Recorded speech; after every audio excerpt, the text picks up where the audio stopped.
Hello friends. गांव में एक परिवार रहता था। उस परिवार के पति पत्नी में काफ़ी बड़ा झगड़ा हुआ। यह झगड़ा उन छोटी मोटे झगड़ों से ज़्यादा गंभीर था जो हर पति पत्नी में सामान्यता होता है, क्योंकि इस झगड़े में एक दूसरे की आलोचना करते करते बात इतनी बिगड़ गई थी कि पति पत्नी एक दूसरे से अब तलाक मांगने तक की बात करने लगे थे। परिवार के बाकी सभी लोग बहुत परेशान हो गए और वह सब किसी तरह इन दोनों को समझाकर इस झगड़े का अंत करना चाहते थे।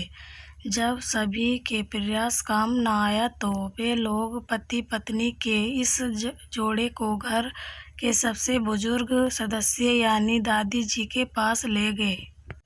जब दोनों पति पत्नी दादी के कमरे में प्रवेश किए तो दादी ने उन दोनों को बैठने के लिए कहा और फिर पूछा कि बताओ तुम्हारी क्या समस्या है। दोनों पति पत्नी एक साथ बोल पड़े और एक दूसरे पर आलोचनाओं की झड़ी लगा दी। जितनी कमियां पत्नी अपने पति में गिना रही थी, उससे ज्यादा कमियां पति भी अपनी पत्नी में गिना रहा था और कई मिनट तक यही सिलसिला चलता रहा। दादी जी ने भी इन दोनों को नहीं रोका और इनको अपना अपना गुस्सा एक दूसरे पर उतारने दिया। आखिर में जब दोनों एक दूसरे की बुराइयां करके थक गए और शांत हो गए, तब दादी जी ने उन दोनों से कहा, अब दोनों एक दूसरे की कुछ अच्छाइयां बताओ। जब अच्छाई बताने का समय आया तब दोनों ही पति पत्नी एकदम से चुप हो गए। शायद गुस्से में उन्हें कुछ याद नहीं आ रहा था या फिर गुस्से की वजह से ही वह एक दूसरे की अच्छाइयां बताना नहीं चाहते थे। दादी जी ने यह बात भी महसूस कर ली। थोड़ी देर तक जब कोई भी नहीं बोला तब दादी जी ने कहा, अच्छा ठीक है, यह लो पेपर और पेन और एक दूसरे की अच्छाइयाँ इसमें लिखो। पति पत्नी दोनों ने ही पेपर और पेन लिया और एक दूसरे से काफी दूर जाकर बैठ गए। थोड़ी देर तक न पति ने कुछ लिखा न पत्नी ने। फिर पति ने पेपर में कुछ लिखना शुरू किया। उसे देखकर पत्नी ने भी अपने पेपर में लिखना शुरू कर दिया। ऐसा लग रहा था जैसे दोनों एक दूसरे से कंपटीशन कर रहे हों।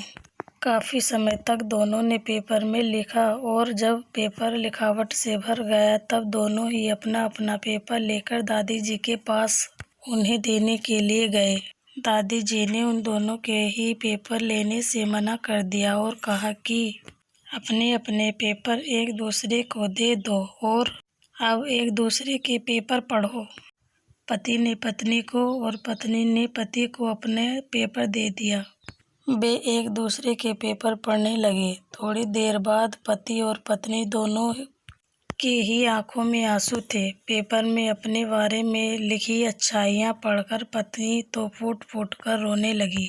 पत्नी को रोता देख पति उसे चुप करने के लिए दौड़ पड़ा और माफी मांगते हुए उससे मनाने लगा। पत्नी ने भी पति से माफी मांगी और माहौल ऐसा हो गया जैसे कभी झगड़ा हुआ ही नहीं था। दोस्तों, कमियां और खूबियां जगत के हर इंसान में होती हैं, पर ऐब हमारे नजरिए में होता है कि हम कमियां देखकर अपने जीवन को नर्क बना लें या खुशियां देखकर अपने जीवन को स्वर्ग बना लें। बाय बाय दोस्तों, thanks for watching, like and subscribe.